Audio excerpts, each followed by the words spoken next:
नमस्कार दोस्तों, मैं हूं विवेक सिंह। फ्यूचर आईटीएन पे आप सबका स्वागत है। तो आई होप आप लोगों की तैयारी बहुत अच्छे से चल रही होगी। मैं उम्मीद करता हूं कि आप जितना पढ़ाया जा रहा है उसको अच्छे से रिवाइज़ करते होंगे और हैप्पी भी होंगे। हैप्पी लर्निंग, है ना बच्चों। और एक चीज़ ध्यान रखिएगा, अभी हम लोग क्या कर रहे हैं, एप्लीकेशन ऑफ डेरिवेटिव के मैक्सिमम मिनिमम पार्ट में है और एप्लीकेशन ऑफ डेरिवेटिव का ये 4th क्लास है।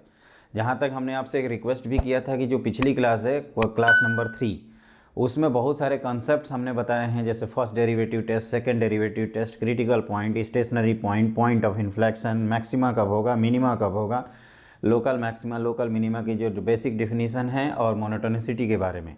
तो बच्चों, आगे बढ़ने से पहले आपसे एक रिक्वेस्ट है कि अगर आपने हमारे चैनल को सब्सक्राइब नहीं किया है तो ज़रूर उसको सब्सक्राइब करें और अपने ज़्यादा से ज़्यादा फ्रेंड्स को शेयर करें। मैं चाहता हूं कि मैथमेटिक्स आपका सबसे आसान सब्जेक्ट बने और इसमें आप ज़्यादा से ज़्यादा स्कोर करें। जो आपका पीसीएम ग्रुप है या जो भी मैथ्स अगर आप लेते हैं तो मैथ्स में हाईएस्ट स्कोर आए, यही हम आपसे चाहते हैं।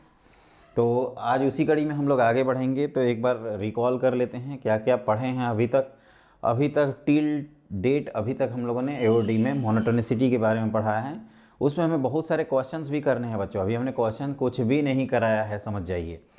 हमने कहा भी था आपसे कि 8 से 10 क्लास मान लीजिए कि आपकी एप्लीकेशन ऑफ डेरिवेटिव की अगर हो रही है तो अभी 3 क्लास है, अभी 30% सिलेबस पूरा है।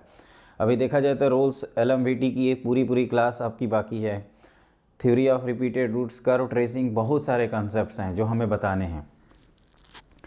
तो हमने आपको डेरिवेटिव टेस्ट में ये बताया है, पहले तो ये बताया था कि मैक्सिमम मिनिमा की जो नेसेसरी कंडीशन है वो ये है कि function the point must be critical point, जहाँ पे मैक्सिमम मिनिमा आएगा। लेकिन केवल क्रिटिकल पॉइंट्स कह देने से मैक्सिमम मिनिमा कंफर्म नहीं होता। हमारे साथ साथ ध्यान रखिए बच्चों, बोलो जय माता दी। तो ये है ही। तो बाकी क्या है कि इसमें हम और क्या आपको बता रहे थे, सेकंड डेरिवेटिव टेस्ट। एक चीज़ ध्यान रखना बच्चों, जब भी डेरिवेटिव टेस्ट आता है इसका सीधा सा मतलब ये है कि फंक्शन उस पॉइंट पे डिफरेंशिएबल है। और हमने आपको बताया भी था कि maximum in the definition of maxima and minima there is no consideration of continuity and differentiability of F of X at x equal to A.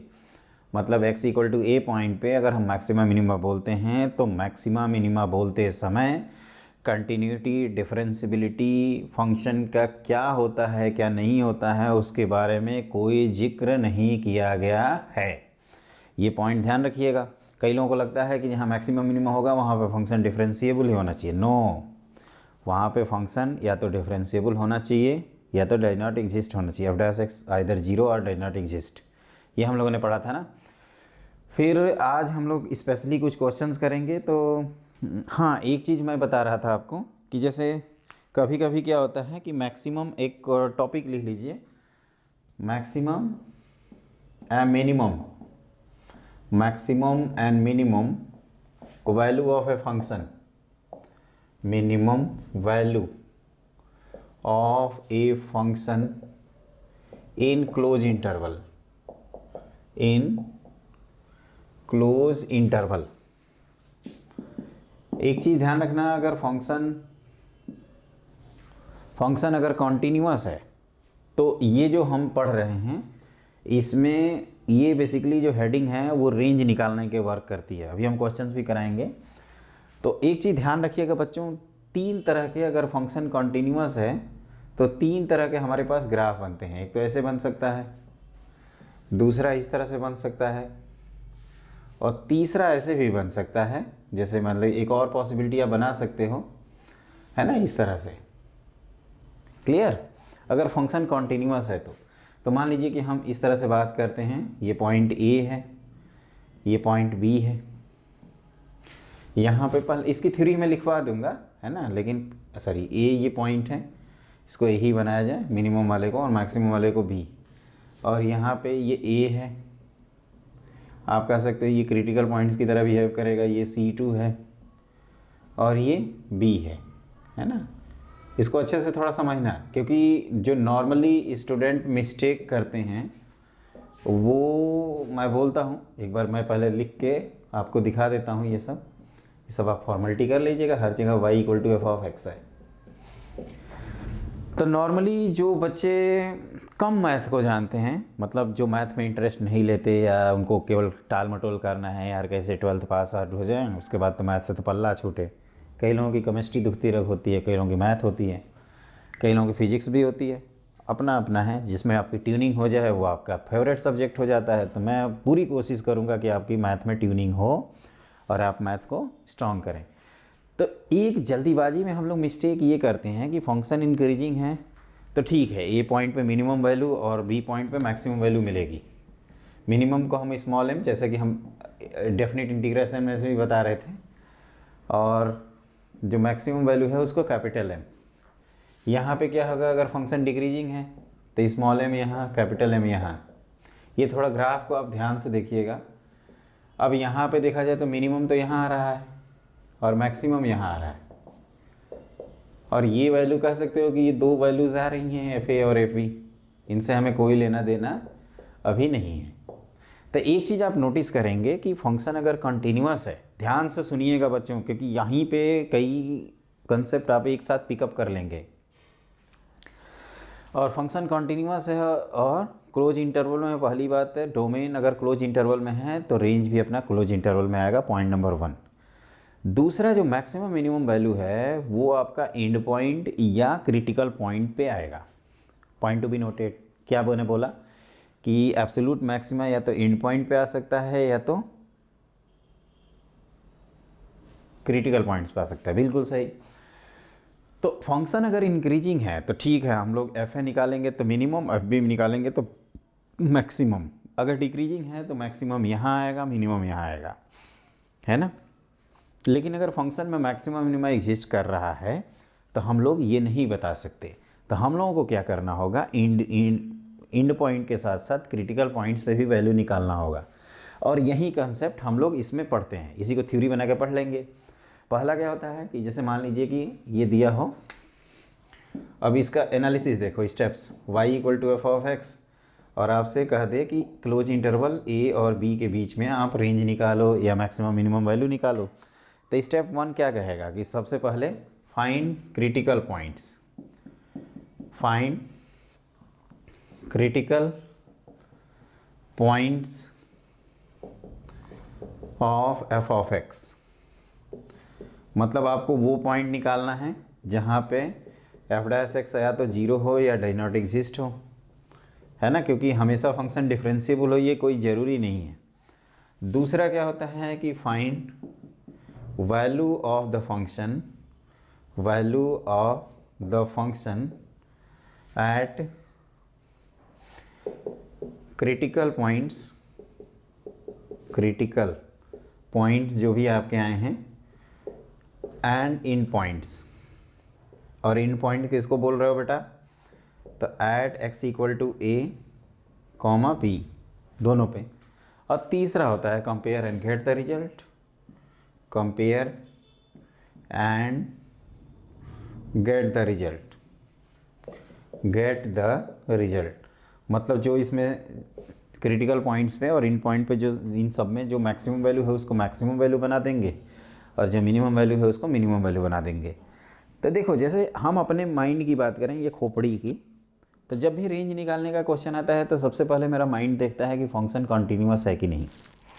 Point number 1, continuous अगर फंक्शन है तो हमें ग्राफ के बारे में उतना कॉन्शियस रहने की ज़रूरत नहीं है। लेकिन अगर फंक्शन डिसकॉन्टीन्यूअस है तो देखना पड़ेगा कि कौन सा पार्ट आ रहा है या नहीं आ रहा है, या दो बार काउंट हो जा रहा है, मतलब ग्राफिकल एनालिसिस करनी होगी।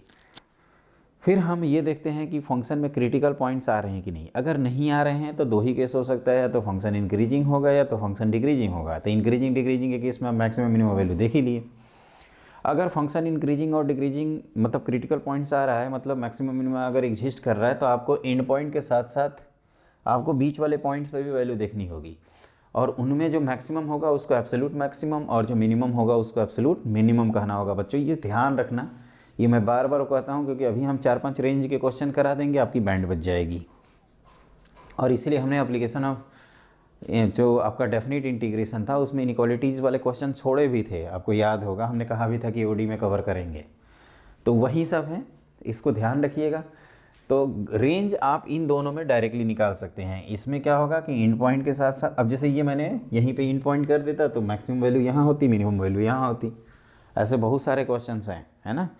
तब इस पे कुछ क्वेश्चंस करते हैं और फिर उसके बाद हम लोगों को अब एक एक करके क्वेश्चन के माध्यम से एनालिसिस करना होगा। तो लिखिए नेक्स्ट पॉइंट।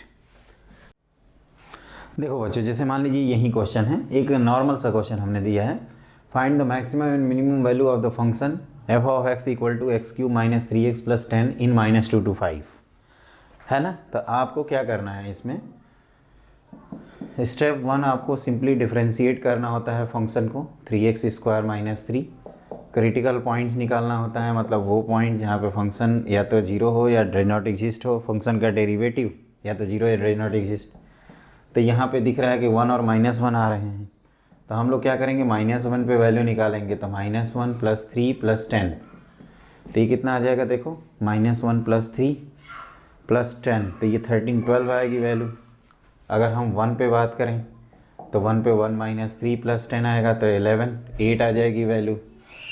अब एंड पॉइंट पे भी निकालना होता है, तो -2 पे निकाला जाए, तो ये -8 और ये हो जाएगा -2 पे वैल्यू कितनी, 6 प्लस 10, तो ये हो जाएगा 16 माइनस 8 आ जाएगी आंसर। और एफ ऑफ अगर हम 5 की बात करते हैं तो ये 125 माइनस 5 3 जा 15 प्लस 10, तो ये हो जाएगा आपका 120।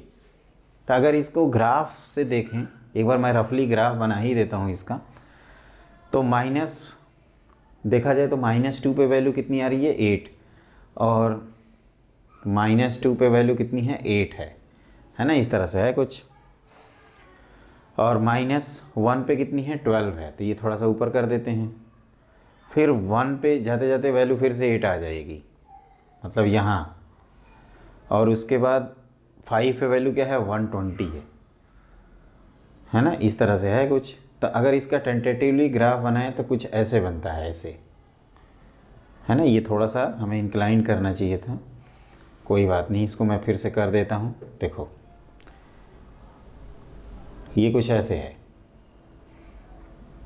एक बार मैं ग्राफ इसका दिखाना चाहता हूँ बच्चों आप लोगों को। तो ये क्या है, कहाँ गया, ये आपका कितना है, 120। ये कितना है, तो कहोगे सर 12 है। ये दोनों कितने हैं, एक ही लेवल पे हैं, 8 है। और 0 पे वैल्यू कितनी आ रही थी, 10 आ रही थी, ये भी दिख रहा है हम लोगों को। क्लियर। तो इसकी ग्राफ की इसमें ज़रूरत नहीं है। अगर हमें इसमें सबसे मिनिमम कौन है, 8, और मैक्सिमम कौन है, 120, और ग्राफ क्या कहते हो, ग्राफ कॉन्टिन्यूअस है, तो आप कह सकते हो कि minimum value of f of x is 8 and maximum value is 120। और ये कहाँ होती है, निकलती है, तो एट एक्स इक्वल टू ये आ रही है 5 पे। एक बार चेक कर लेते हैं, वो 125 में से 15 गया, 110 120 सही है। और -1 प्लस 3 प्लस 13 -1 12, और ये 1 माइनस 3 -2 8 -2 पे -8 प्लस 6 हो गया -2 8, सही है। तो मतलब मेरे कहने का मतलब ये है बच्चों कि मैक्सिमम मिनिमम वैल्यू आपकी कहीं भी एग्जिस्ट कर सकती है, और ये इसका टेंटेटिव ग्राफ है। अगर आपको रेंज निकालना हो तो आप सीधे सीधे इसको ऐसे भी बोल सकते हैं कि range of this function of F of x, ऐसे क्वेश्चन आते हैं तो ये हो जाएगा 8 से लेकर 120 के बीच में। समझ में? कई स्टूडेंट क्या करते हैं, अब जैसे लकीली ये 8 से 120 के बीच में आ रहा है, जैसे हम यहीं पे थोड़ा सा इंटरवल को फिक्स कर देते, बोलते कि -2 से 1 तक ही निकालना है, तो उसमें मैक्सिमम वैल्यू कहाँ होती, 12 पे हो जाती। मैंने कहा था कि अगर मान लीजिए कि आपको -2 से इंटरवल को मैं 5 न दे के 1 तक कर दूँ, तो मैक्सिमम वैल्यू यहाँ एग्जिस्ट करेगी, मिनिमम यहाँ एग्जिस्ट करेगी। तो ये सब कुछ ग्राफ के ऊपर डिपेंड करता है, हम अपने से प्री एज्यूम नहीं कर लेंगे, है ना। इस बात को ध्यान रखिएगा। और ये एक सिंपल सा क्वेश्चन है, ये क्वेश्चंस का सवाल नहीं है। इस तरह के जो भी क्वेश्चंस होंगे आपके एनसीईआरटी में दिए हैं उसको आप ज़रूर कर लीजिएगा। कौन से क्वेश्चंस की बात कर रहा हूँ, तो maximum, absolute maximum and absolute minimum. Absolute maximum को ही ग्लोबल मैक्सिमम कहा जाता है, एब्सोल्यूट मिनिमम को ही ग्लोबल मिनिमम कहा जाता है। एब्सोल्यूट मिनिमा या ग्लोबल मिनिमा एक ही चीज़ है, एब्सोल्यूट मैक्सिमा या ग्लोबल मैक्सिमा भी एक ही चीज़ है ना। तो ये पॉइंट को आप लोग ध्यान रखिएगा और ये क्वेश्चंस को आप आराम से नोट करिए, इसमें कोई जल्दीबाजी नहीं करना है बच्चों। अभी मैं क्वेश्चन थ्योरी समझाऊंगा ना, सॉरी थ्योरी कह रहे हैं क्वेश्चन, तो कई लोगों को क्या होगा कि परेशानी होने लगेगी। वो इसलिए परेशान होंगे क्योंकि अभी जो हम बता रहे हैं उस पर ध्यान नहीं देंगे, बाद में उनको लगेगा कि यार ये तो कुछ बताया ही नहीं। तो अब लिखिए नेक्स्ट पॉइंट, देखिए find the range of F of x equal to sine inverse x upon square root of 1 plus x square minus ln x in 1/√3 से 3। 1/√3 से 3 नहीं है, 1/√3 से √3 है। तो एक चीज़ ध्यान रखिए, अब रेंज निकालना है फंक्शन में ऑलरेडी। अब इसको थोड़ा ध्यान से देखो तो ये साइन अल्फ़ा, ये हम लोग इन्वर्स में ऑलरेडी पढ़ चुके हैं कि साइन अल्फ़ा मानेंगे तो x ये है और ये square root of 1 plus x square है, तो ये 1 आ जाएगा। तो इसको हम सीधे सीधे tan इनवर्स में कन्वर्ट कर सकते हैं। तो f of x equal to ये लिखा है tan inverse x minus ln x, ऐसे दिया जाए तो बड़ा आसानी से अब डिफ्रेंसीसन हो जाएगा। वैसे आपको चेन रूल से करना होगा तो सेम आंसर आएगा। एफ डैश और इंटरवल पॉजिटिव है तो 1/1 plus x square minus 1/x, समझिएगा इसको ध्यान से। अब यहाँ पे क्या करते हैं, हम एलसीएम लेते हैं, तो एलसीएम लेंगे तो x into 1 plus x square और ये minus 1 plus x square minus x, तो ये हमेशा क्या आएगा, नेगेटिव। क्यों आएगा नेगेटिव आप पूछ सकते हो। तो सर x तो पॉजिटिव है, ये भाई साहब पॉजिटिव ही हैं और ये ऐसे क्वाड्रेटिक हैं जिनका डिस्क्रिमिनेंट क्या है, नेगेटिव, तो ये भी हमेशा पॉजिटिव होंगे। लेकिन एक बाहर नेगेटिव साइन के कारण आपने क्या कर दिया, नेगेटिव। तो यहाँ से ये कंफर्म हो गया कि एफ ऑफ एक्स क्या है, इज़ डिक्रीजिंग। हमें तो इंक्रीजिंग और डिक्रीजिंग से मतलब होता है, इन 1/√3 से √3। तो हम लोगों को मालूम है बच्चों डिक्रीजिंग होगा तो यहाँ मैक्सिमम और यहाँ मिनिमम वैल्यू मिलेगी। तो हैंस मैक्सिमम वैल्यू मिलेगी एफ ऑफ 1/√3 पे। तो यहाँ रखोगे तो ये कितना आ जाएगा, ये आ जाएगा tan inverse 1/√3 minus ln of 1/√3। तो ये हो जाएगा आपका π/6 और ये पलट के ऊपर से इधर जाएगा तो ये क्या हो जाएगा, प्लस 1/2 ln ऑफ 3 लिख सकते हैं। ये कैसे लिख दिया हमने, तो √3 1/√3 को आप 3 की पावर माइनस 1/2 लिख सकते हैं, तो ये माइनस 1/2 बाहर। उसी तरह से √3 पे वैल्यू निकालते हैं तो ये हो जाएगा tan inverse √3 minus ln of √3, तो ये हो जाएगा आपका π/3 माइनस 1/2 टाइम्स ln ऑफ 3, है ना। तो ये ध्यान रखिएगा ln 3 अप्रोक्सीमेटली इसको हमें निकालना होगा, तो ये वैल्यू हमेशा मैक्सिमम और मिनिमम होगा। तो हैंस रेंज हो जाएगा आपका, रेंज ऑफ दिस, एक मिनट हम लग रहा है यहाँ गड़बड़ कर दिए हैं, सही है। तो रेंज हो जाएगा π/6 से, सॉरी π/3 माइनस 1/2 ln 3 से लेकर π/6 प्लस 1/2 ln 3 तक। एक बार हम आंसर चेक कर लें, π/3 माइनस 1/2 ln 3 से लेकर π/6 प्लस 1/2 ln 3, बिल्कुल सही आंसर है, बिल्कुल सही जवाब। तो इसमें क्या किया, इसमें पहला पॉइंट ये था कि अब ग्राफ को मतलब क्या कहते हैं उसको, ये इन्वर्स को कैसे ट्रांसफॉर्म कर लेते हैं। अगर नहीं भी ट्रांसफॉर्म करते हैं बच्चों तो कोई दिक्कत नहीं है, आप इसको डायरेक्टली भी डिफरेंशिएट कर सकते हैं, सेम आएगा डिफरेंशिएशन। तब आपको एहसास होगा यार ये तो tan इनवर्स x टाइप की चीज़ तो नहीं है, तब आपको एहसास होगा कि हाँ ये tan इनवर्स x टाइप की चीज़ ही है। तो उसके बाद आप क्या करेंगे, डिफरेंशिएशन से आप प्रेडिक्ट करते हैं कि जो डेरिवेटिव है उसका साइन क्या आ रहा है, नेगेटिव, उसका मतलब फंक्शन क्या है, डिक्रीजिंग। और अगर फंक्शन डिक्रीजिंग है तो हम लोग डायरेक्टली रेंज के बारे में बहुत अच्छी तरह से पढ़ चुके हैं। तो ये हो गया रेंज का क्वेश्चन। इनफैक्ट हमने कोई भी क्वेश्चन बच्चों जो अब फंक्शन में कवर नहीं किया था वो आप यहाँ से कर सकते हैं, पॉइंट टू बी नोटेड, है ना। ओके, तो ये आपने आराम से नोट कर लिया होगा। अब लिखिए अगला क्वेश्चन। मान लीजिए ऐसा क्वेश्चन आता है, find the range of F of x equal to, ये है फ्रैक्शनल पार्ट ऑफ एक्स का whole square whole divided by 1 plus fractional part of x. ऐसा क्वेश्चन हो सकता है ना, वेयर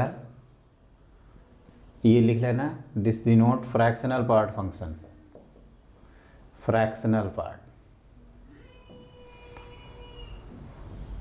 है ना, इस तरह से लिखा रहेगा। तो बच्चों यहाँ पे क्या होता है, इक्विवेलेंट फंक्शन थ्योरी होती है। हम लोगों को मालूम है कि ये जो किसी भी x के लिए फ्रैक्शनल पार्ट ऑफ x की वैल्यू जो होती है वो 0 से लेकर 1 के बीच में होती है, 0 पे क्लोज्ड 1 पे ओपन। तो इक्विवेलेंट फंक्शन थ्योरी क्या है पहले मैं समझा देता हूँ। जैसे हम लोग फंक्शन में पढ़ते थे इक्वल और आइडेंटिकल फंक्शन, मतलब ऐसे दो फंक्शन जिनके डोमेन सेम हो, कोडोमेन सेम हो और सेम इनपुट पे सेम आउटपुट क्रिएट करें, तो उसी को कहते हैं इक्वल और आइडेंटिकल फंक्शन, मतलब उनके ग्राफ भी सेम होने चाहिए। तो हम लोग क्या करेंगे कि ये जो फंक्शन है ना, इसकी वैल्यू किसी, ये फंक्शन को किसी अनदर फंक्शन के इक्वल मान लेंगे और उस फंक्शन का रेंज निकालेंगे और वही रेंज हो जाएगा इस अपने गिवन फंक्शन का। जैसे अगर इसको मैं t मान लूँ तो ये t² / 1 + t हो जाएगा। तो let g of t = t² / 1 + t, जहाँ पे t जो है वो क्लोज इंटरवल 0 से ओपन इंटरवल 1 तक है। अब हमें इसका रेंज निकालना है, वहीं इसका रेंज हो जाएगा for x belongs to real number. ठीक है, राइट। मैंने क्या किया है, यहाँ पे हमने फ्रैक्शनल पार्ट ऑफ x को t मान लिया। तो चूँकि हमें पता है कि फ्रैक्शनल पार्ट ऑफ x की वैल्यू क्लोज इंटरवल 0 से 1 के बीच में होता है, तो यही अपना t हो जाएगा, है ना, एक प्रकार से कह सकते हैं। तो g' निकालते हैं, तो ये आ जाएगा 1 + t और differentiation 2t - t² whole divided by 1 + t का होल स्क्वायर करते जाओ। तो ये हो जाएगा 2t² + 2t - t² upon 1 + t का होल स्क्वायर। तो ये हमेशा ग्रेटर देन इक्वल टू 0 आएगा। तब आप कह सकते हो कि यहाँ मिनिमम और यहाँ मैक्सिमम मिलेगा। तो मिनिमम वैल्यू मिलेगी g ऑफ 0 विच इज़ 0 और मैक्सिमम वैल्यू मिलेगी, आप ये भी बोल सकते हो बच्चों यहाँ पे कि सिंस t अपना 0 से 1 के बीच में है और फंक्शन इंक्रीजिंग है, तो there is no change in sign of inequality. ये तो बहुत बचपन से पढ़ते आ रहे हैं और उस दिन हमें चिल्ला भी रहा था। तो ये हो जाएगा 0 और ये हो जाएगा आपका t² / 1 + t और इधर 1/2। तो ये रेंज हो जाएगा फंक्शन का। इसको थोड़ा ध्यान से देखिएगा, क्लोज इंटरवल 0 से ओपन इंटरवल 1/2, ओपन इंटरवल 1/2। क्या 1/2 मैक्सिमम वैल्यू फंक्शन की है? तो आप कहोगे नहीं, ओपन इंटरवल लगा है ना, तो maximum value of this function does not exist. इस तरह से आप ध्यान रखिएगा। तो कुल मिला के यार सिंपल सी रूल है कि यहाँ पे अगर ओपन है तो यहाँ भी ओपन, यहाँ पे भी ओपन लगाएंगे। ये मेंटेन रहेगा अगर फंक्शन इंक्रीजिंग है, तो अगर फंक्शन डिक्रीजिंग रहता है तो इसको क्या करते हम लोग, चेंज कर देते। क्या मैंने बोला, फंक्शन को इनइक्वालिटी के साइन चेंज कर देते। तो ये पॉइंट को आप याद रखिएगा ना, पॉइंट को आप भूल जाते हो फिर वहीं पे प्रॉब्लम हो जाती है आपसे। तो ये हमने क्वेश्चंस कराए। अब कुछ वर्ड वाले प्रॉब्लम करते हैं, जैसे मैक्सिमम मिनिमम वाले क्वेश्चंस हम कराए नहीं हैं, है ना। कुछ क्वेश्चन कराएंगे फिर आपको एक लाइन से फिर मिसलेनियस टाइप का करा दिया जाएगा। तो ये भी हमने आइडिया दे दिया, है ना। बहुत सारे एडवांस प्रॉब्लम्स हम लोग करेंगे बच्चों। अभी आप बेसिक डेवलप करिए। बेसिक ये है कि ऐसा हो सकता है कि हम एक फंक्शन को किसी फंक्शन मतलब अनदर फंक्शन के इक्वल मान लें, उसका रेंज निकालें, वहीं अपने गिवन फंक्शन का रेंज होगा। Point to be noted. और मैंने बाकी वही प्रोसेस अपनाया है मैक्सिमम मिनिमम वाला। क्लियर। मैक्सिमम मिनिमम और इंक्रीजिंग डिक्रीजिंग एक ही थाली के दोनों चट्टे बट्टे हैं, तो इसमें परेशान होने की कोई ज़रूरत नहीं है। अब आप लिखिए नेक्स्ट पॉइंट। इसमें अगला हेडिंग लिखिए बच्चों, प्रूविंग और वेरीफाइंग इनइक्वालिटी। वेरीफाइंग इनइक्वालिटी, ये भी एक इम्पॉर्टेंट सेक्शन है जो आपको हमेशा ध्यान रखना है। फॉर x बिलोंग्स टू 0 से π/2, ये आपको रिजल्ट हमने सैंडविच थ्योरम के समय भी बताया था और अभी भी बता रहा हूँ, इसको याद रखिएगा। क्लियर। अब ये कैलकुलस में इनइक्वालिटीज़ कैसे इस्टेब्लिश करते हैं, ये चीज़ हम लोग देखते हैं। जैसे 4 ऑप्शन दिए जाएंगे तो उसमें पूछेगा कि कौन सा ऑप्शन सही है। जो कि JEE 2020 में भी आया था। वो अलग बात है कि वो अपना डेफिनेट इंटीग्रेशन में आया था। डेफिनेट में आए या AOD में आए, बात बराबर है, क्योंकि अगर आप एक जगह जान जाएंगे तो बाकी जगह भी कर लेंगे। डेफिनेट में AOD में बस अंतर यह है कि AOD वाली इनइक्वालिटी को डेफिनेट इंटीग्रेशन में इंटीग्रेट कर दिया जाता है विद इन सर्टेन लिमिट। तो ये हमें प्रूव करना है। तो इसका एक तरीका होता है, हम लोग क्या करते हैं कि इनइक्वालिटी को इस्टेब्लिश करना है या चेक करना है तो उसके डिफरेंस को एक फंक्शन मान लेते हैं। समझिएगा पॉइंट को। जैसे हमने fx एक फंक्शन माना जिसमें लिखा था sin x माइनस एक्स, कोई भी x माइनस साइन एक्स या tan x माइनस एक्स, कोई भी। जैसे हमने sin x माइनस एक्स माना है, एक बार दूसरे तरीके से दिखा दूंगा। और इंटरवल है x belongs to open interval 0 से π/2। अब हमें ये अगर फंक्शन इस इंटरवल में पॉजिटिव आ गया, इसका मतलब पहला पार्ट ज़्यादा है। अगर ये नेगेटिव आ गया मतलब दूसरा पार्ट ज़्यादा है। और इस फंक्शन में नेगेटिव पॉजिटिव दोनों आ रहा है, मतलब दोनों अलग अलग x के लिए अलग अलग आएंगे। तो f' निकाला तो ये आ गया cos x माइनस 1। हमें मालूम है बच्चों की cos x जो है वो हमेशा 1 से लेस होता है इस रेंज में, तो लेस देन 0। इसका मतलब f(x) क्या है, इज़ डिक्रीजिंग। ये डिक्रीजिंग आ गया। तो देखिए एज x तो अपना ग्रेटर देन 0 है, तो f(x) है इनइक्वालिटीज़ में वह लेस देन f(0) हो जाएगा। तो f(x) का मतलब sin x माइनस एक्स, और f(0) निकालोगे तो ये आ जाएगा 0। तो दिस इम्प्लाई sin x की वैल्यू जो है वह x से लेस हो गई। ऑल्सो अगर हम मान लीजिए इसी टेक्निक को फॉलो करते हैं और एक फंक्शन g बना देते हैं, और मैंने कहा था कि tan x माइनस एक्स मान लेंगे, आप x माइनस tan x भी लिख सकते हैं। तो g' निकालेंगे तो क्या आ जाएगा, ये sec स्क्वायर और x माइनस 1 मतलब tan square x which is strictly greater than 0।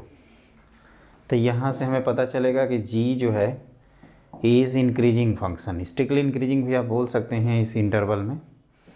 और एज x ग्रेटर दैन 0 है तो g(x) ग्रेटर दैन 0 करेंगे, तो g(x) मतलब tan x minus x greater than 0, मतलब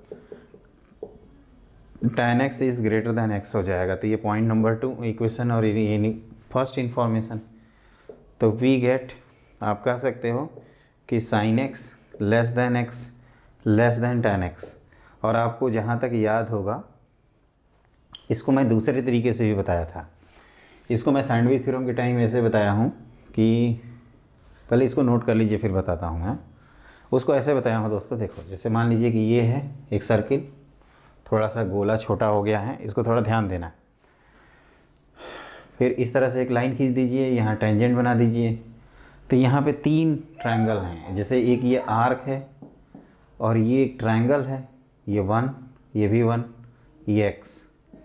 तो हमने कहा था कि ये जो ट्रायंगल है इसकी जो एरिया है मतलब sin x 1/2 product of adjacent side into sine of included angle, वह आर्क वाले से छोटा है तो 1/2 टाइम्स x है ना, x रेडियन में। तो और वो इस बड़े वाले ट्रायंगल के एरिया से लेस है तो 1/2 टाइम्स tan x। तो ये तो हम लोग को मालूम ही है कि जब तक आप 0 से π/2 के बीच में हैं तो वो जो ट्रायंगल है ना एक छोटा वाला, यहाँ 2 ट्रायंगल बन रहे हैं और एक ये आर्क बन रहा है, तो इस ट्रायंगल की एरिया इस आर्क से लेस है और ये ट्रायंगल की आर्क की एरिया इस ट्रायंगल से लेस है। तो इस ट्रायंगल की एरिया निकालेंगे तो tan x/2 आएगा, इस ट्रायंगल की एरिया निकालेंगे तो sin x/2 आएगा, और इस आर्क की लेंथ निकालेंगे तो सेक्टर कहना चाहिए उसको, तो उसकी एरिया कितनी आ जाएगी x/2। तो clearly sin x/1/2 times sin x is less than 1/2 times x is less than 1/2 times tan x। ये पॉइंट है। तो इसको एज ए याद रखिएगा क्योंकि अदर क्वेश्चन में ये हेल्प करता है, और स्पेशली इन 0 से π/2 आपको याद रखना है, भूलना नहीं है। भूल गए तो देख ही रहे हैं कितना छोटा है, पहले साइन आया है फिर x आया है फिर tan आया है। याद रखोगे इसको? कहो कि नहीं सर याद तो नहीं रखेंगे, जब लटकेंगे तो याद रखेंगे। अबे याद रखना भूलना मत, है ना। अब इसी के बेसिस पे हम कुछ और क्वेश्चंस कराते हैं। तो लिखिए अगला क्वेश्चन। देखिए बच्चों, अगला है x greater than sin x greater than x minus x³/6। तो ये तो हम लोग ऑलरेडी किए हैं 0 से π/2 में। अब π/2 से आगे क्या होगा कि x बहुत आगे निकल जाएगा 1 से, और साइन अपना नीचे आएगा लूप की तरह। तो ये तो अंडरस्टूड है, ये तो अंडरस्टूड इनइक्वालिटी है, सिर्फ इसको देखा जाए, क्योंकि एक पार्ट हम लोग ऑलरेडी सॉल्व कर चुके हैं। तो हम लोग क्या करते हैं, इसका डिफरेंस लेते हैं। Let f of x equal to sine x minus x plus x cube by 6, समझिएगा ध्यान से। और x अपना 0 से इन्फिनिटी है देखा जाए तो f डैश x की बात करें तो ये हो जाएगा cos x minus 1 plus x square by 2। अभी आप इसको नहीं डिसाइड कर पा रहे हैं तो आप क्या करिए, एक और डेरिवेटिव ले लीजिए f dash x, f double dash, तो ये minus sine x plus x हो जाएगा। और ये अंडरस्टूड है कि ये हमेशा ग्रेटर देन 0 होगा for x belong greater than 0। क्यों? क्योंकि अभी हमने पढ़ा है कि x greater then sine x होता है। तो x ग्रेटर देन 0, तो यहाँ से आ जाएगा बच्चों की f डबल डैश बताएगा कि f dash x increasing function है ना, ये इन्फॉर्मेशन देगा। तो f डैश x अगर इंक्रीजिंग फंक्शन है तो f dash x greater then f dash 0 हो जाएगा। f डैश x का मतलब f डैश 0 यहाँ से निकालो तो ये हो जाएगा 1 minus 1 plus 0, that is f dash x क्या आ जाएगा, ग्रेटर देन 0।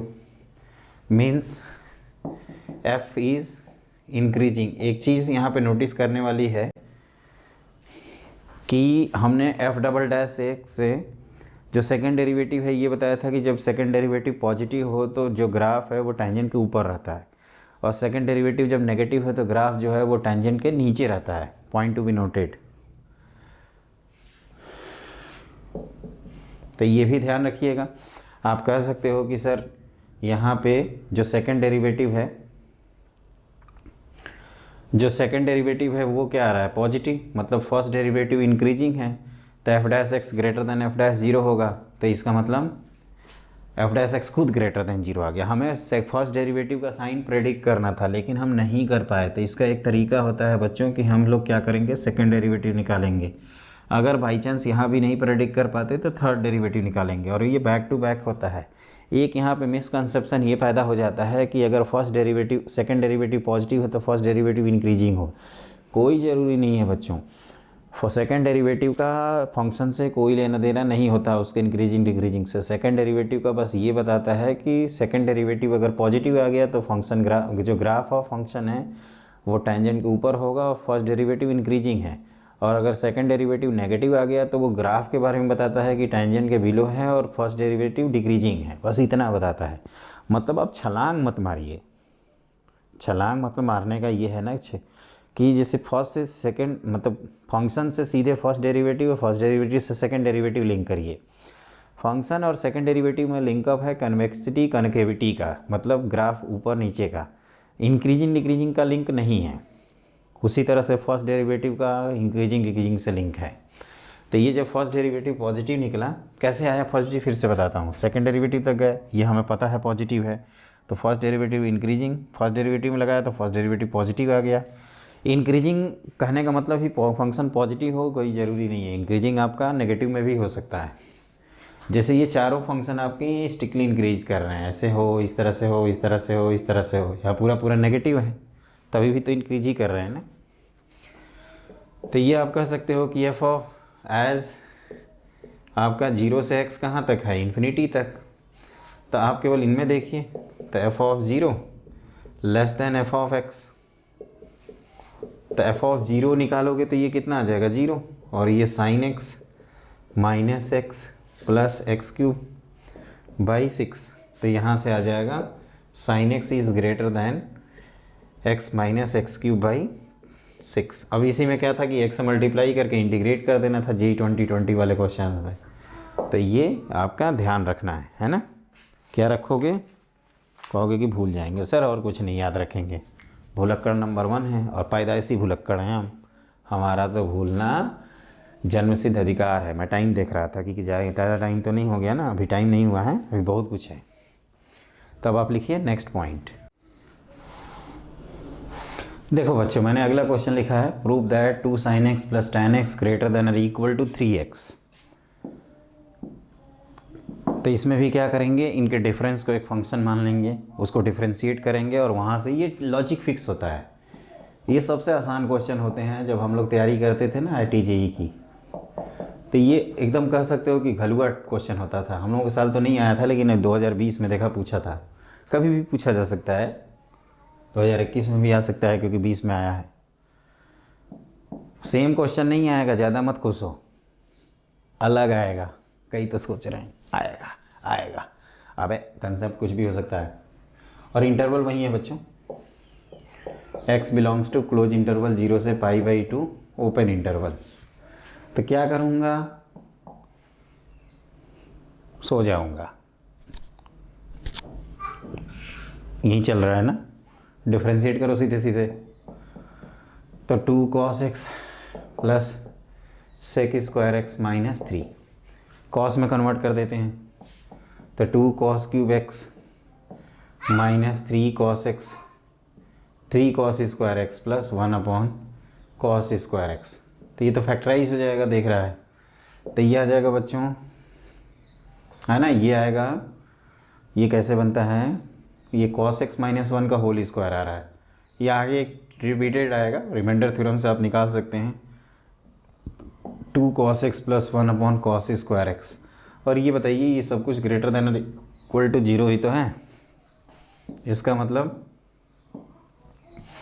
आप कह सकते हो since f dash x greater than equal to 0, this implies f of x is increasing, है ना। एरो बना देता हूँ सिंपली, या चाहो तो लिख दो यार, कई तो जिसके टेंशन में होते हैं कि एरो क्या मतलब होता है। ऊपर जाना मतलब कुछ ज़्यादा ही जल्दी ऊपर पहुँचने की देरी रहती है। ऊपर जल्दी नहीं जाना है, पहले कुछ करना है उसके बाद जाना है। तो देखिए, तो हेंस अब क्या होगा कि x, चूँकि x ग्रेटर दैन 0 है, तो आप कह सकते हो कि f of x greater than f of 0 हो जाएगा। इक्वल टू 0 भी लगा देते हैं क्योंकि ये डिफाइंड है। और f ऑफ x का मतलब बच्चों 2 sin x plus tan x minus 3x। और जब 0 या 0 से ग्रेटर करोगे तो ये आएगा। तो यहाँ से 2 sin x plus tan x की वैल्यू ग्रेटर देन और इक्वल टू 3x हो गई। तो ये ध्यान रखिएगा, है ना। तो ये 3 क्वेश्चन अभी हमने कराए हैं, अभी बहुत सारे और भी कराने हैं अब, है ना। तो ऐसे बहुत सारे हैं। कंसेप्ट हमने क्या बताया कि अगर इनइक्वालिटीज़ को इस्टेब्लिश करना हो, पॉइंट नंबर 1, इन्हें ध्यान से देखिए। इनइक्वालिटी को अगर इस्टेब्लिश करना हो तो आप क्या करिएगा कि आप उनके डिफरेंस को एक फंक्शन मान लीजिएगा। Point number 1, function 2, point number 1, function को डिफरेंशिएट करिएगा, इंक्रीजिंग डिक्रीजिंग डिसाइड करिएगा। जेई के क्वेश्चन में आपको इरिटेट करने के लिए हो सकता है कि 2 बार डिफरेंशिएट करना पड़े, तो आप 2 बार डिफरेंशिएट कर दीजिएगा। फिर फंक्शन का साइन डिटरमाइन करिएगा। अगर साइन पॉजिटिव आ गया मतलब पहला पार्ट ग्रेटर है, और साइन लेस देन 0 है मतलब दूसरा पार्ट ग्रेटर है, और इक्वल आ गया मतलब दोनों फंक्शन इक्वल हैं। इक्वल के केस में क्या होगा, मोस्टली कांस्टेंट फंक्शन आते हैं, तो वो आप उसको ध्यान रखेंगे। और एक चीज़ और याद रखिएगा बच्चों कि ऐसे क्वेश्चन में हड़बड़ी नहीं करते, ये आपके इंटीग्रेशन से कनेक्ट करके बहुत बढ़िया बढ़िया क्वेश्चन बनाए जाते हैं, है ना। तो अब हम लोग क्या करते हैं, आज की क्लास में मैक्सिमम मिनिमा के कुछ वर्ड प्रॉब्लम कर लेते हैं जिससे आप बुक अटेम्प्ट करें, है ना। तो लिखिए अगला क्वेश्चन। देखिए बच्चों, अब मैक्सिमम मिनिमा के वर्ड प्रॉब्लम करेंगे। A point P is given on the circumference of a circle of radius R। तो एक सर्किल बनाइए, पहले हम जो कह रहे हैं उसको करते जाइए। एक पॉइंट P गिवन होने का मतलब कि एक सर्किल ऑफ रेडियस R है, उसके सर्कम्फ्रेंस पे एक पॉइंट का गिवन होना, ये है वो पॉइंट P। अब लिखा है chords QR are drawn parallel to the tangent at P। तो टेंजेंट के पैरेलल कॉर्ड की बात करें तो इधर होगा कहीं पे कॉर्ड, मान लीजिए इस तरह से है QR, है ना। ये सेकंड लाइन बनाए हैं, इसको मिटा देंगे हम, और ये P है। तो इस ट्रायंगल की एरिया को हमें क्या करना है, मैक्सिमाइज़ करना है। समझिएगा इस बात को, क्या करना है, इस ट्रायंगल की एरिया को मैक्सिमाइज़ करना है, इस PQR को। तो ये एक रूल फिक्स होता है, इसका सेंटर लोकेट करेंगे, ये परपेंडिकुलर ड्रॉप करेंगे, ये तो अपना R है ही, कोई भी थीटा मान सकते हैं। जैसे अगर हम मान लीजिए इसको थीटा मान लेते हैं तो ये क्या हो जाएगा, ये प्रोजेक्शन है, या परपेंडिकुलर वाला था आर साइन थीटा हो जाएगा, और ये आप कह सकते हो ये वाला जो पार्ट है वो आर कॉस थीटा हो जाएगा। और ये कितना है, ये आप कह सकते हो कि आर ऑलरेडी है। तो ट्रायंगल की एरिया को अगर हम लोग पी क्यू आर के ट्रायंगल को ए लिख देते हैं तो ये ध्यान से देखिए, तो 1/2 base into height P M लिख देता हूँ। पी एम अपने मोदी जी हैं ना, उसी तरह के पी एम। और ये क्या होगा, बाइसेक्ट होता है ना ये, तो 1/2 टाइम्स क्या लिखोगे 2r साइन थीटा, और पी एम की वैल्यू क्या लिखोगे मुन्ना, तो आप कहोगे sir r plus r cos theta लिख देंगे। तो ये 2 भाई साहब कैंसिल होके r square sine theta times 1 plus cos theta आएगा। अब इसके बाद का रूल फिक्स है।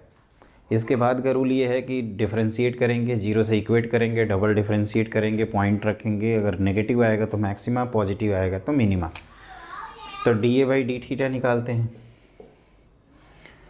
क्योंकि r तो कांस्टेंट है, तो ये कॉस थीटा, ये 1 प्लस कॉस थीटा, फिर साइन थीटा, और ये माइनस साइन थीटा।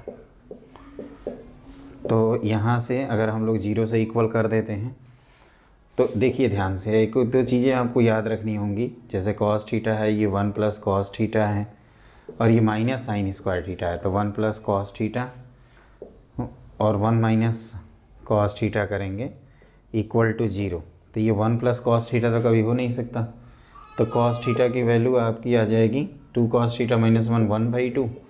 तो थीटा की वैल्यू आ जाएगी बच्चों, थीटा की वैल्यू π/3 आ जाएगी, क्योंकि अपना थीटा एक्यूट एंगल है। और एक बार कंफर्म भी कर सकते हैं, डबल डेरिवेटिव निकालेंगे तो ये कंफर्म आपका नेगेटिव आएगा। निकाल के दिखाऊं? आप ऐसे कर सकते हो कि सर डबल डेरिवेटिव निकालोगे तो ये भी नेगेटिव आ जाएगा, क्योंकि इसमें दोनों कॉस के ही टर्म हैं, है ना।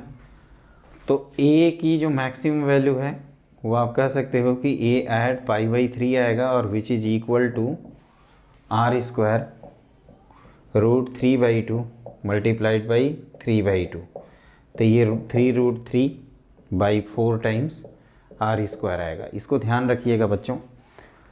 हाँ, एक चीज़ मैंने काम चोरी की है, सेकंड डेरिवेटिव नहीं निकाला है। मैं अज्यूम करता हूँ कि आप लोग अच्छे स्टूडेंट हो और आप निकाल भी लोगे। सोच रहे हैं सबकी निकाल ही दो ना सर। अरे आप निकाल देना, कंफर्म करना कि जो d2a/d2 है this is less than 0 for theta equal to π/3। और ये आपको दिखाना पड़ेगा बच्चों। और एक चीज़ ध्यान रखना कि जैसे हमने क्या किया है, थीटा यहाँ माना है। जैसे कई स्टूडेंट क्या करते हैं, थीटा को यहाँ मान लेते हैं, वो भी सही है 100%। तो वो रिलेटिव टर्म है ना, उसके लिए परेशान एकदम नहीं होते। आपको थीटा जहाँ मानना है मानिए, बस ये ध्यान रखिएगा कि थीटा का आपको रेंज याद रखना है। अब जैसे जिस तरह से हमने सॉल्व किया है, कई स्टूडेंट यहाँ से तो रिलेटिव हो जाएगा। जैसे इसको थीटा मानेंगे तो ये r cos थीटा हो जाएगा और ये r sin थीटा हो जाएगा। तो वो पॉइंट है, डिपेंड करता है जिस तरह से आप मानना चाहें आपका आंसर आएगा, है ना। उसके लिए परेशान एकदम नहीं होते। तो इसमें हमने क्या किया, इसमें हमने एक ट्रायंगल बनाया है। पॉइंट ध्यान दीजिएगा, इसमें ट्रायंगल बनाया है। फिर ट्रायंगल बना के सो गए हैं तकिया तान के, चादर तान के ना, तकिया तान के नहीं, चादर तान के, और घूमने निकल गए। मैरी क्रिसमस कर रहे हैं। Merry Christmas to all of you बच्चों। और जन्मदिन की जन्मदिन कह रहे हैं, बड़ा दिन की बहुत बहुत बधाइयाँ। आज से अब अपना बड़ा दिन स्टार्ट हो जाएगा, है ना। फिर खिचड़ी भात खाएंगे हम लोग।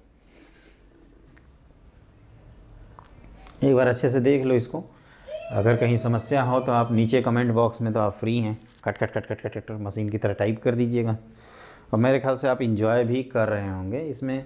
और इसी तरह के एनसीईआरटी में क्वेश्चन हैं। मैं मतलब जब कराऊंगा ना तो कहोगे कि यार आप रहने तो बहुत हो गया, है ना। लेकिन अभी पहला क्वेश्चन है तो आपको उतना बोर फील नहीं हो रहा होगा। अब बोर क्या है यार, हाईली बोरिंग हाईली स्कोरिंग। हम तो पहले ही फंडा देते हैं कि जो टॉपिक जितना बोरिंग होता है वो जितना स्कोरिंग उतना ही स्कोरिंग होता है। जिसमें हमारा मन नहीं लगेगा नंबर वहीं से आते हैं, जिसमें मन लगेगा उसमें नंबर ही नहीं आते। सब तो पढ़ के बैठे हैं, क्या पूछेंगे, सब तो कर ही लेंगे, है ना। ये भी एक एग्ज़ाम का रूल होता है। तो I hope everything is done. ये JEE 1990 का क्वेश्चन है, बहुत पुराना क्वेश्चन है। IIT पे मत जाइए, अभी आप कंटेंट पे जाइए और लिखिए अगला क्वेश्चन। देखो बच्चों, मैंने अगला क्वेश्चन बोर्ड पे लिख रखा है। Find the equation of A line passing through the 1,8 and cutting positive semi axis at A and B so that area of triangle OAB is minimum. ऐसे क्वेश्चंस आप देखोगे तो बोर्ड नहीं करना चाहिए। GMA में बहुत सारे आए हैं ऐसे क्वेश्चंस। तो आप क्या करिए, इस तरह से एक लाइन खींच लीजिए और एक स्ट्रेट लाइन की इक्वेशन चाहिए। तो ये 1,8 है, तो इसके वेरिएबल देखो, लाइन हमने नहीं बनाया ढंग का, है ना। इसको मैं मिटा दे रहा हूँ और एक ऐसे रफली लाइन खींच लो यार। खींच दिया है ना। इसमें कहीं भी 1,8 दिखा दो। इसके स्लोप को m मान लेते हैं, तो y - 8 = m टाइम्स x - 1 हो जाएगा। ये O है, ये A है, ये B है। ट्रायंगलवा का एरिया तो निकाल ही लोगे मुन्ना। कैसे कहोगे कि OA OB निकालो, तो OA कितना आएगा? तो OA आएगा, इसमें y को 0 पुट कर दो। y 0 पुट करोगे तो x कितना आएगा? देखो x आएगा अपना 1 - 8/m, और OB के लिए x को 0 पुट कर दें तो 8 - m। ट्रायंगल की एरिया को A लिख देते हैं, 1/2 टाइम्स OA × OB। तो ये 1/2 टाइम्स क्या हो जाएगा? देखो तो 1 - 8/m multiplied by 8 - m। Multiply करिए इसको, तो 1/2 टाइम्स 8 - m माइनस, एक मिनट, ये सही कर रहा हूँ ना? मुझे पता नहीं, ऐसे लग रहा है कि गलत हो रहा है। 1,8 सही है, करते जाते हैं। 64/m, और ये क्या हो जाएगा? +8। तो इसको डिफ्रेंशिएट करेंगे dA/dm,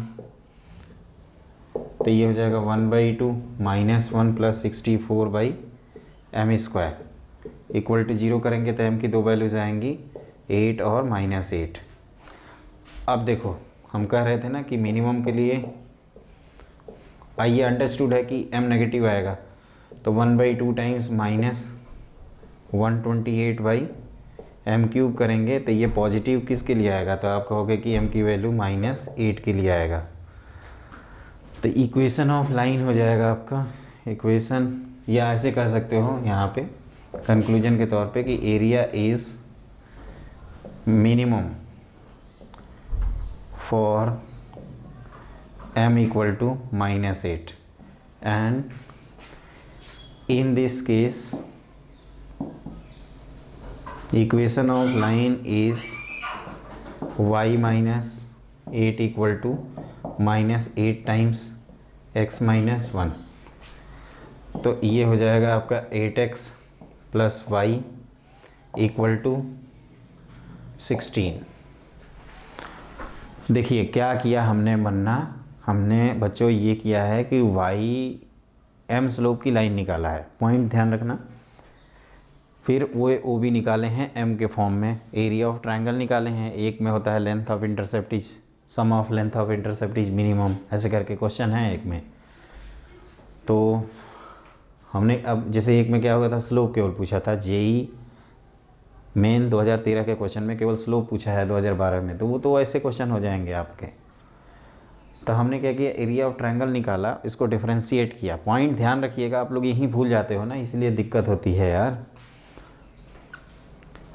तो जब जो दो वैल्यूज आई हैं, इसमें तो हम छोटा था तो डिफरेंशिएट भी कर दिया। अच्छा, ये समझ में आ रहा है कि ये डेरिवेटिव ये कैसे बन गया? -1 का डिफरेंशिएशन 0 और ये -128/m³, और ये m नेगेटिव के लिए पॉजिटिव आएगा।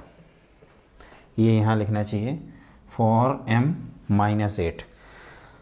तो आप ऐसे पॉइंट चाहे तो लिख सकते हैं, हमारे पास थोड़ी जगह कम है, एक बार देख लें। हाँ सही तो है। तो आप ऐसे लिखिएगा कि at m = -8 A is minimum and its minimum value is given by A की अगर मिनिमम वैल्यू पूछता है तो यहाँ पे -8 रख के निकाल लेते हैं आंसर। और उस केस में लाइन की इक्वेशन 8x + y = 16, आंसर तो सही है। लेकिन ये आया कैसे? तो आप कहोगे कि सर -8 आ गया ना, तो -8 लाइन की क्वेश्चन में रख दो ना यार, सीधे सीधे आंसर आ जाएगा, क्या इतना तब से टेंशन लिए हो, है ना? लग रहा है कि कोई बड़ी बात हो गई है। तो ये ध्यान रखना बच्चों। तो एक काम करते हैं, आप आज की क्लास में इतना ही पढ़िए, और हमारी फिर से रिक्वेस्ट है, एक दो चीज़ें और मैं सोच रहा हूँ कि करा ही देता हूँ, है ना? एक क्वेश्चन और लिखो, उसको करा देता हूँ, फिर आगे बढ़ते हैं ना। लिखिए नेक्स्ट क्वेश्चन। देखो बच्चों, अगला क्वेश्चन ये आज की क्लास का लास्ट क्वेश्चन है, और मैं चाहूँगा कि आप एनसीईआरटी का जो एक्सरसाइज है उसको करें। अगली क्लास में हम क्या करेंगे, तो हम इसी टाइप के बहुत सारे क्वेश्चंस कराएंगे मैक्सिमम मिनिमम से रिलेटेड, और फिर आगे बढ़ेंगे। इंक्रीजिंग डिक्रीजिंग वाले भी करेंगे। हमने कहा भी था कि maximum minimum increasing decreasing minimum 3 class लेगा, तो आज 4th क्लास चल रही है, 5वीं क्लास में इसके क्वेश्चंस कराएंगे। जो 6ठी क्लास होगी वो रोल्स और एलएमवीटी के नाम है, आज की शाम रोल्स और एलएमवीटी के नाम। जो 7वीं क्लास होगी उसमें कर्व ट्रेसिंग कराएंगे, और 8वीं क्लास में मिसलेनियस क्वेश्चंस कराएंगे। Find the altitude of right cone या right circular cone of maximum volume that can be inscribed in sphere of radius R. ठीक, तो इसको थोड़ा ध्यान से देखिए। अब स्फीयर बनाए सर्किल बनाए एक ही बात है, इसमें कोन को हमें बनाना है और उसके वॉल्यूम को मैक्सिमाइज़ करना है। तो ये सिमेट्रिकली प्लेस्ड होगा, इस तरह से बना देते हैं। ये कोन है अपना, ध्यान रखना बच्चों इसको, ये कोन है, इसका सेंटर होगा कहीं ना कहीं, इसको ध्यान रखिएगा। ये रेडियस आर है, ये कुछ नाम लिख देते हैं ABC, ये M है, ये परपेंडिकुलर है, इसको हम ज्वाइन कर रहे हैं, तो ये भी रेडियस आर ही होगा। इसको मैं x मान लेता हूँ, तो ये हो जाएगा पाइथागोरस थ्योरम से square root of r² minus x², है ना? समझिएगा ये सेंटर। अब चाहे तो आप ये जो कोन है इसका अगर हाइट देखें तो r+x है, और इसकी रेडियस, तो वॉल्यूम ऑफ कोन, क्योंकि इसी को मैक्सिमाइज़ करना है, तो πr², तो ये रूट करो इंटू x डिवाइडेड बाई 3। अब इसको डिफ्रेंशिएट कर देते हैं, तो dv/dx, तो ये π/3 इज ए कॉन्स्टेंट, और यहाँ डिफ्रेंशिएट करेंगे तो -2x r+x और प्लस r² माइनस x²। तो इसको r² माइनस x² को r+x इंटू r-x तो लिख ही सकते हैं।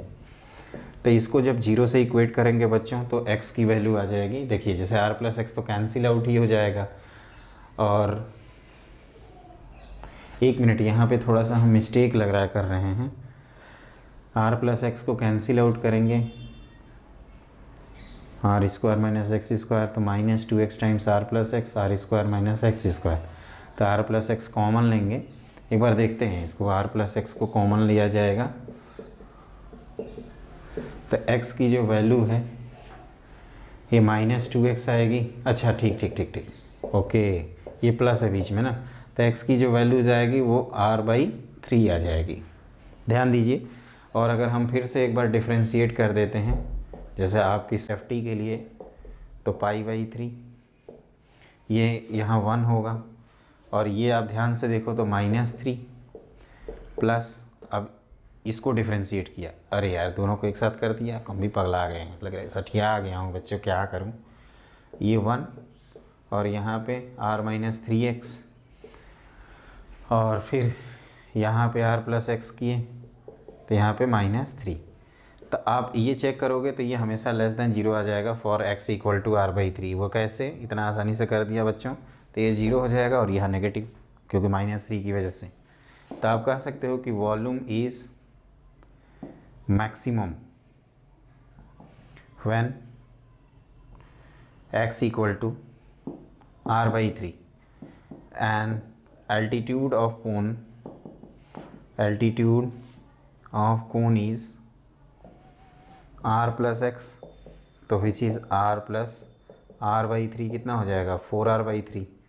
एक चीज़ ध्यान रखिएगा, जैसे जेई में ऐसे भी क्वेश्चन आते हैं कि v की मैक्सिमम वैल्यू निकालो, तो ये वैल्यू इसमें रख दो, तो π/3 और r² minus r² by 9 into 4r/3 है ना। तो ये आपका आ जाता है कुछ, इसको ऐसे लिख सकते हैं 8/27 टाइम्स 4/3 पाई r³। तो आप ऐसे भी लिख सकते हो 8, ये दिख रहा है जी, नहीं यहाँ लिख देता हूँ, P maximum equal to 8/27 times volume of sphere, volume of sphere. जैसे क्या होता है ना कि यहाँ K लगा के उस K की वैल्यू पूछता है। ये आप देखोगे NCERT बोर्ड में या NCERT में बहुत ज़्यादा जगह है। एक चीज़ और मैं बता दूं बच्चों, जैसे हमने यहाँ पे x माना है, थोड़ा मैकेनिज्म को ध्यान देना। ये जब x मानेंगे तो यहाँ पे पाइथागोरस थ्योरम से आएगा square root of r² - x²। जब हम वॉल्यूम लिख रहे होंगे तो पाई r²h में वो रूट गायब हो जाता है। जैसे कई स्टूडेंट यहाँ पे x ये मान लेते हैं तो उसका क्या होता है ना, वो रूट रह जाता है। तो उस रूट को कैसे गायब करना है, ये हमने स्मार्टली वर्क किया हुआ है। आप कह सकते हो hard work along with smart work always pays to success. केवल बोरिया बिस्तरा धोने से काम नहीं चलेगा, है ना। जो दिखता है वही बिकता है, उसी कंसेप्ट पर आप ध्यान रखिएगा। तो मैं क्या कह रहा हूँ कि हाँ, यहाँ पे इसको कई स्टूडेंट x मान के फंस सकते हैं। मेरा सलाह ये है कि एक बार आप x मानें, वो गलती करें और उस गलती से सीखें कि हमें नहीं करना है, तब आपके दिमाग में भेजे में घुस जाएगा और भेजा फ्राई नहीं होगा।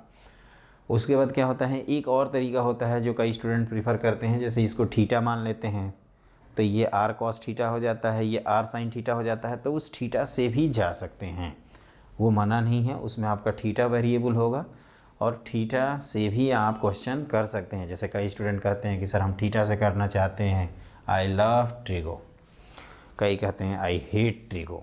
तो जो हेट ट्रिगो वाले हैं वो x से करें, जो लविंग ट्रिगो हैं, लवर्स हैं, ट्रिगो लवर्स, तो ट्रिगो लवर्स लोग क्या करेंगे, थीटा को लाएंगे, sine theta cos theta, theta ही थीटा करेंगे, है ना। और जो न्यूट्रल हैं, कहोगे कि सर उनका भी बता दो, जो न्यूट्रल हैं वो कहाँ जाएंगे, ना हम ना इधर के रहे ना उधर के रहे।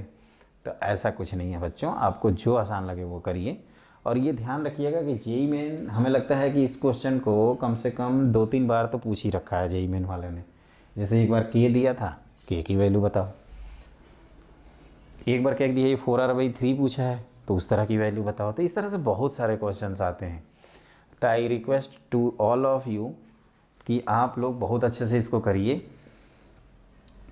है ना। और अगली क्लास में इस तरह के और भी क्वेश्चंस हम कराएंगे। ये तो लर्निंग क्वेश्चंस हैं, मैं सजेस्ट करूंगा। और बच्चों कुछ दिन में हमारा जो चैनल है वो सिस्टमेटाइज हो जाएगा, जिसको सिस्टमेटिक बोलते हैं।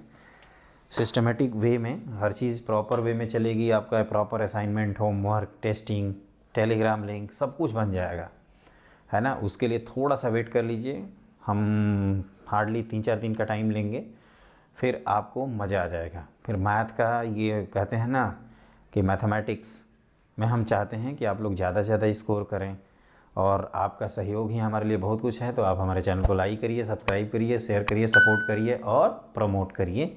जल्दी मिलते हैं अगली क्लास में, हम लोग इसी पे बेस्ड क्वेश्चन करेंगे। मान के चलिए कि आपको हम 12 क्वेश्चन अगली क्लास में, मिनिमम 12 क्वेश्चन कराएंगे और सभी कंसेप्ट बिल्डअप होंगे। तो जल्दी मिलते हैं दोस्तों, have a great day, merry Christmas, good luck.